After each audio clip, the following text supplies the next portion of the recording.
So this is an area where regulation could really benefit the cryptocurrency industry if it's focused on the collateralization requirements, but regulation to prohibit the use of algorithms because these under-collateralized iterations were confusingly named would be terrible for the future of Web3.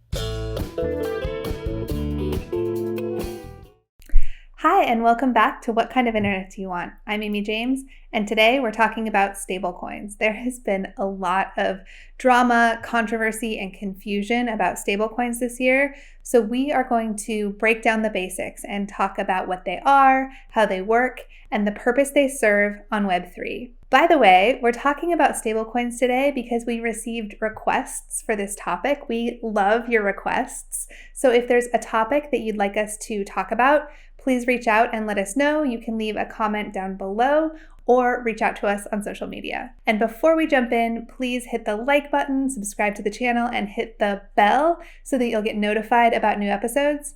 And let's get into it. So what are stablecoins?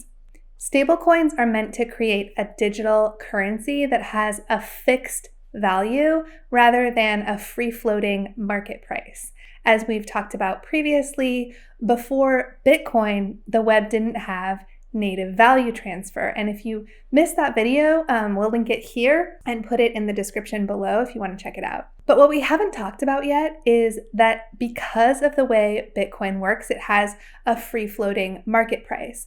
This means that the exchange price of Bitcoin in terms of dollars or euros or whatever currency you're using fluctuates based on market supply and demand, similar to a commodity. And the trouble with this is that it makes it difficult to use Bitcoin for online commerce. You may have heard of that guy that bought 2 pizzas for 10,000 Bitcoins in 2010. That was roughly about $40 in value at the time. But at today's exchange price, about 12 years later, the Bitcoin spent for those pizzas would be worth $200 million.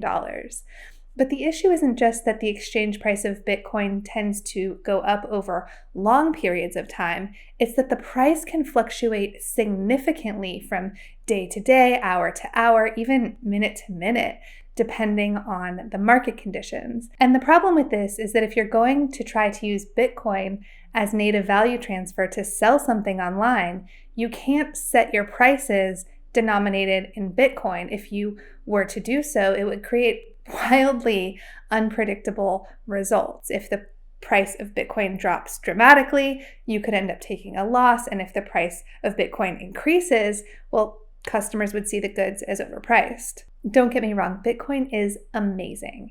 Web3 was unlocked because of the incredible power of Bitcoin, but it won't be the only cryptocurrency used on Web3. There will be many, each with unique features that serve a role in the market. So a sort of hack that has been used to deal with the problem of Bitcoin's price fluctuation is to price products for sale in dollars or whatever fiat currency would typically be used, and then looking up the exchange price for Bitcoin at the time of the sale. It's a decent workaround, but it still has problems. For example, micropayment purchases like a fraction of a penny to execute a basic smart contract or store a document in the permaweb are especially challenging with this method. So stablecoins are intended to offer a solution. However, most online commerce is not yet happening in cryptocurrency, stablecoins, or otherwise. Right now, the majority of stablecoin usage is by decentralized finance, which is often referred to as DeFi, because stablecoins give traders a stable store of value so that they can keep money available to use as market conditions change. It can take around 3 days to transfer fiat currency like US dollars from a bank into a cryptocurrency exchange like Coinbase, and this time delay can mean missing arbitrage opportunities or buying opportunities when prices dip.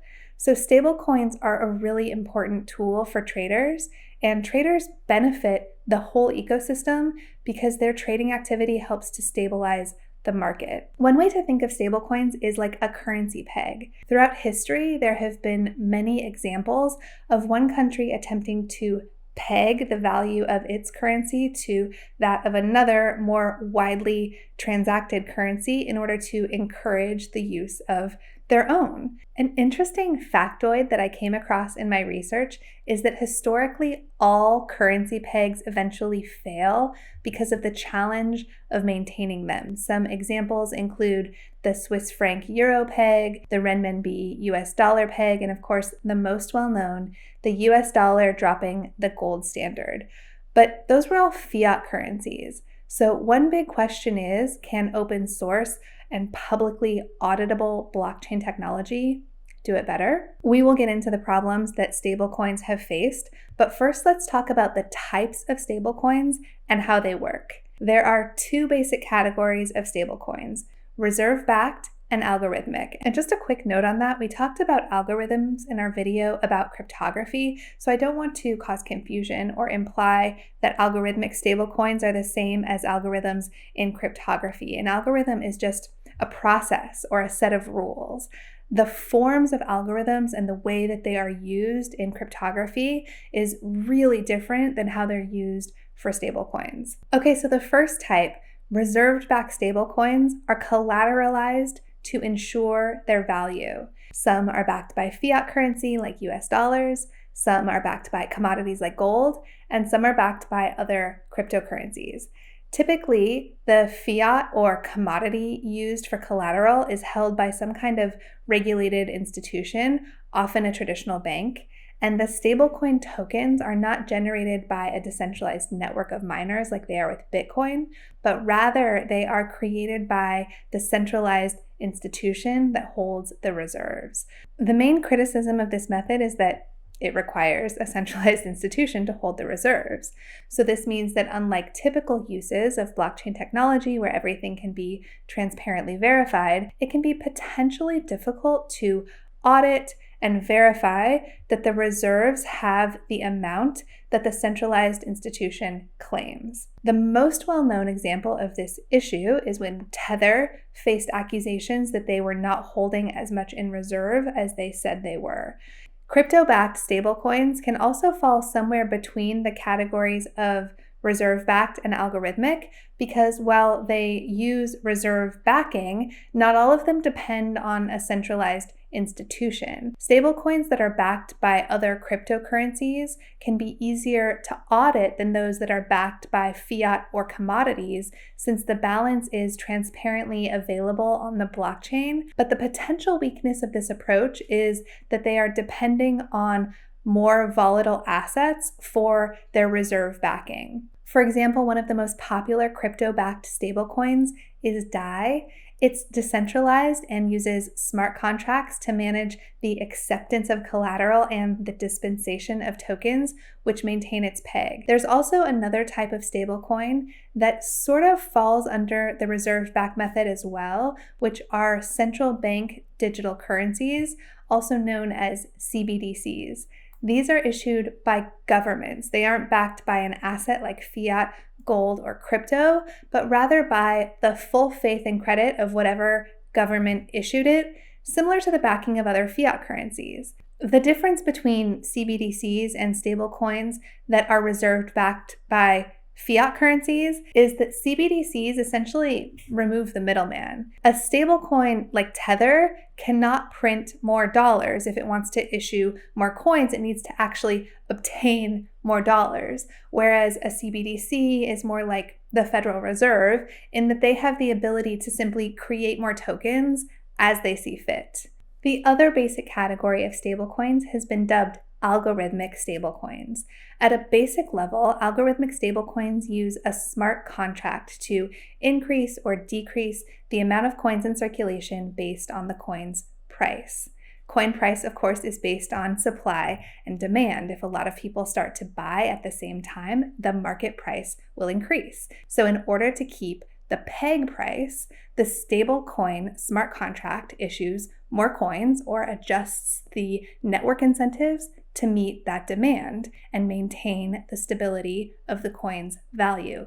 Conversely, if many people start to sell, it will drive the market price of the coin down. So the smart contract would remove coins from the supply or adjust the incentives to maintain the coin's peg. But I want to emphasize that the name, quote, algorithmic stablecoins is really unfortunate and frankly somewhat misleading, because the problem is not the algorithm. What made this type of so-called stablecoins so very unstable is that they don't have real collateral. Many reserve-backed stablecoins like DAI that I mentioned earlier use algorithms to manage the available coin supply on the market, and their performance has been excellent. Even during extreme market volatility recently, DAI did a great job of maintaining its peg and didn't waver more than 0.2 of a penny. The type of risky, under-collateralized, so-called algorithmic stablecoins use a two-coin structure. One is not pegged and increases or decreases depending on market volatility, while the other is supposed to keep the peg. And this is where the issue comes in, because the one that is handling the market volatility is supposed to sort of function as a form of collateral, but the creation of it is endogenous. There is not a separate outside source for this collateral like fiat currency or another cryptocurrency like Bitcoin or Ethereum. It's internally created. The issuer of the unstable stable coin is just creating more coins. And what this means is that when the price of the non-pegged coin increases, it can have explosive growth. But when the price inevitably decreases, it no longer has enough value to back the pegged coins, and the peg is broken. And the ramifications of a stable coin losing its peg are really serious. Terra became the most infamous algorithmic unstable stablecoin when it lost its peg this year. Terra had been pegged 1-to-1 with the US dollar, but once it became depegged, it took just 4 days for the price to fall more than 97%, and this had a dramatic effect on the entire crypto industry market, causing almost $1 trillion in losses. And this wasn't because Terra had a $1 trillion market cap itself, but because it was connected to so many other things that it caused an enormous amount of downward pressure on the tokens that traded against it, which essentially led to a bank run. In the 6 weeks after Terra lost its peg, the global cryptocurrency market cap fell from 1.6 trillion to 820 billion. So this is an area where regulation could really benefit the cryptocurrency industry if it's focused on the collateralization requirements, but regulation to prohibit the use of algorithms because these under-collateralized iterations were confusingly named would be terrible for the future of Web3. While the ultimate fate of cryptocurrency stablecoins may be uncertain, what is clear is that reserve-backed stablecoins, whether they use an algorithm or not, are the, well, much more stable option. And that's it for today. If there is a topic you'd like us to cover about Web3, reach out to me at Amy of Alexandria, and be sure to follow the channel at Web3WG. Don't forget to hit the like button and subscribe to the channel. Thanks for watching, and I'll see you next time.